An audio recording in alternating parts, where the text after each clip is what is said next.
remember having a really great discussion with a friend of mine who studies epigenetics, which I have no background in whatsoever. But I remember him talking about the way that so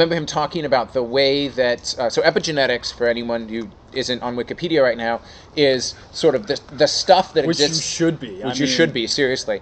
Is the stuff that exists around your DNA, that interacts with your DNA. And sort it causes your genes to be either expressed or inhibited, right, even though they're there. So there's this extra dimension of you have the genes, but they can be on or off or active or passive to some extent. So it's sort of like if your DNA is a book, your epigenetics are the stuff reading the book. Indeed, and taking action based on it. And what he or a highlighter. Yeah, and what he just, in talking about sort of the process of figuring out epigenetics, I could see these similar dynamics of, it's about a bunch of relationships between proteins and DNA that are very, very complex, and it's about how you go in and you understand those complex relationships. And I could take that in my mind and graft it onto a situation I've been in a lot of times, which is there's a community, and the community has a bunch of really complex relationships, and I have to walk in that community and understand where the important relationships are. There's a whole set of, in community organizing, a whole set of methodologies for doing that. And so I sort of translated those methodologies from community organizing over to epigenetics and started talking to him about, like, well, have you gone about the search this way? Have you, what if you engage these sorts of relationships and then take it that way? And I was able to have, not like we came up with any amazing breakthroughs on the spot, but I was able to kind of have a conversation with him at a meaningfully high level about something that I otherwise didn't understand. And that was, there's something cool about that. There's a very broad metaphoric dimension. Right, that's my point. What you've seen in communities that apply to anything where there is almost minimally a set of nodes connected by edges, connected by connections, or there's some network involved, and there's some logic of a network, or some logic of the way that the network works, for which you have to take into account the relationships as these entities that mediate the way that the objects work, and almost in a lot of ways take on the characteristics one initially attributes to the objects. Right. And this is something that's much broader than just particular communities or areas of science. It's incredibly broad as a schematic idea. Yeah, and my point is not that, someone should give me an honorary PhD in epigenetics because it's exactly that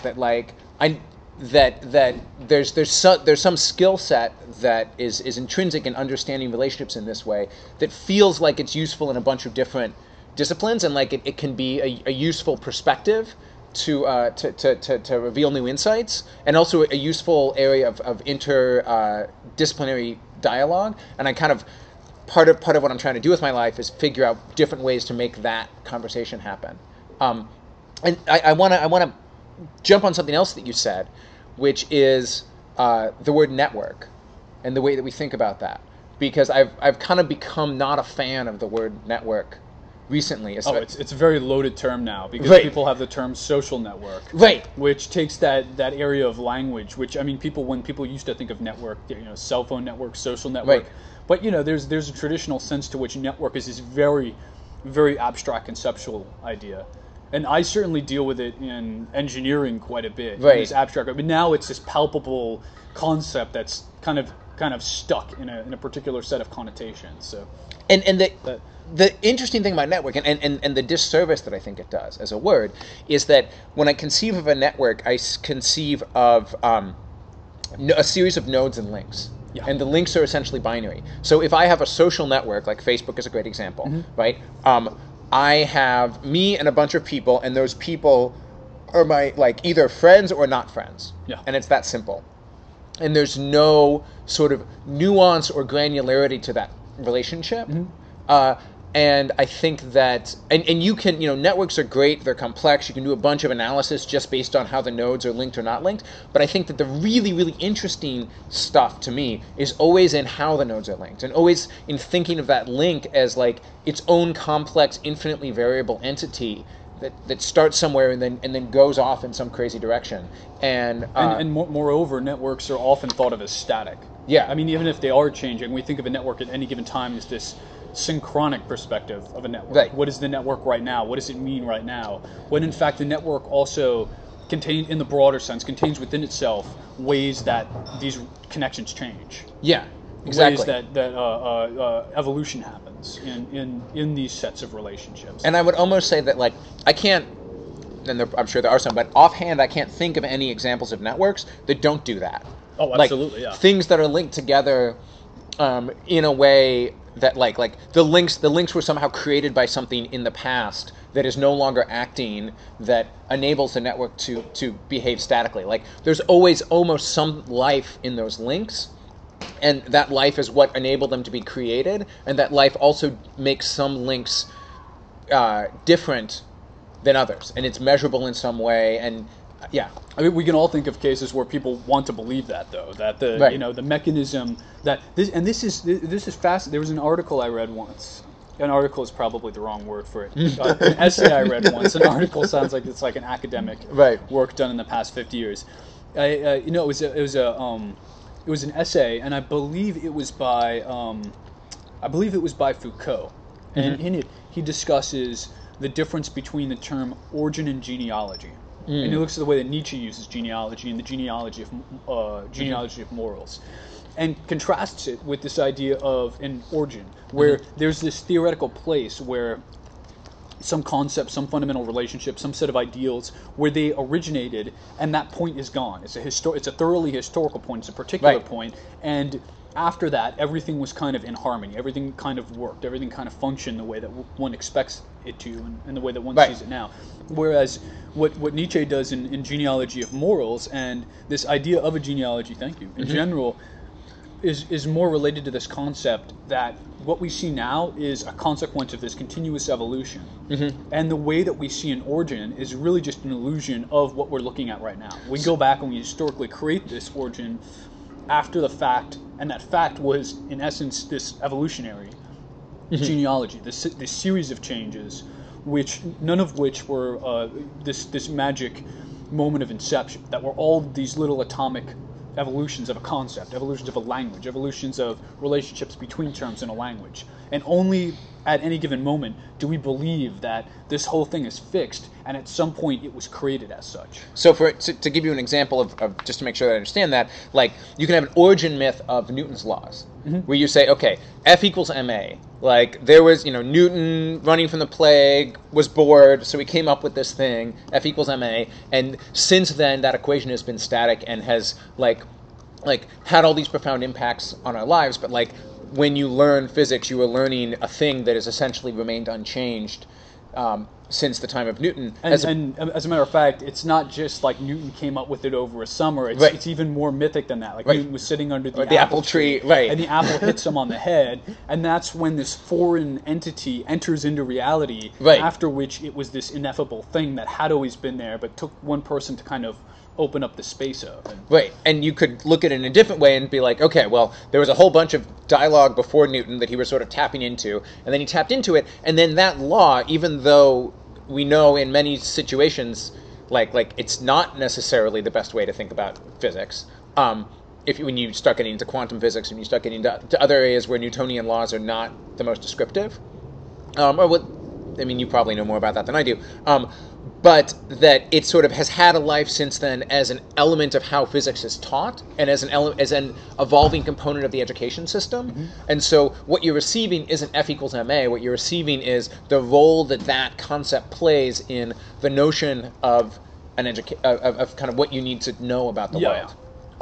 Like the notion of physics as a topic that needs to get taught, and that needs to be taught as a certain set of concepts in a certain order. And that is something that's continually evolving, that has a genealogy and not just an origin. And communities function like that too. Anybody who's a historian of like some music movement or some art movement often wants to know, like, when was the moment at which punk rock first became punk rock. And maybe there was this identifiable moment where someone said it for the first time. But nevertheless, every time somebody interrogates the subject, they're like, oh, there was a band before this band, this seminal band, that was really, that's where it really started. And it's a band that didn't call themselves punk at the time, but in retrospect, they were punk, or, this is where no one had done that before. And then someone's like, oh, I found another band that had done that before. And it becomes a lot more ambiguous. And you see a lot more of evolution in the interior of how people think of that community, or that art movement, or that music movement, or that social political movement. Mm-hmm. And that's how I like when I think about the creation of these things, I sort of my mind goes to not like, how did, as a node in the universe, how did punk rock come into being, but let's think of punk rock as a set of overlapping relationships between some existing nodes that are themselves just sort of a set of overlapping relationships, but a set of overlapping relationships that didn't exist and that sort of gradually evolved over time and that continued to evolve. Yeah. Well, yeah, no. So I've taken you into this little video log moment, as you're so used to seeing these little video log segments where someone's obviously in front of a computer. That's kind of how it's framed. It's framed such that you're sitting and looking at someone looking into a computer, and giving you the kind of direct, grainy, Twitter-like experience of their subjectivity without very much editing or very much premeditated thought.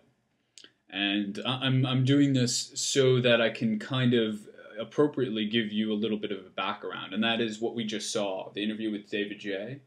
It was an irreducibly magnificent, long interview that I couldn't edit down into smaller pieces. I can cut it up and divide it, and in fact I have, and I'll release a couple episodes in which the entirety of the interview will be unfolded, because it really was so good that I couldn't pick out little segments and say that this is all I really want to do, or this is the best part. The whole thing is, I can't really remove any part of it without disrupting the continuity and the way that the conversation unfolds. So because I like it so much as is, I'm gonna, this is gonna be a multi-part episode. So it's gonna be one of these to be continued situations where you're going to be longing for more of what you're going to be imagining what comes next. Your mind's going to be full of all kinds of weird fantasies of what comes next in this crazy conversation of ours. So, but yeah, and you'll eventually find out. I mean, I'm not gonna leave you hanging forever. Every player,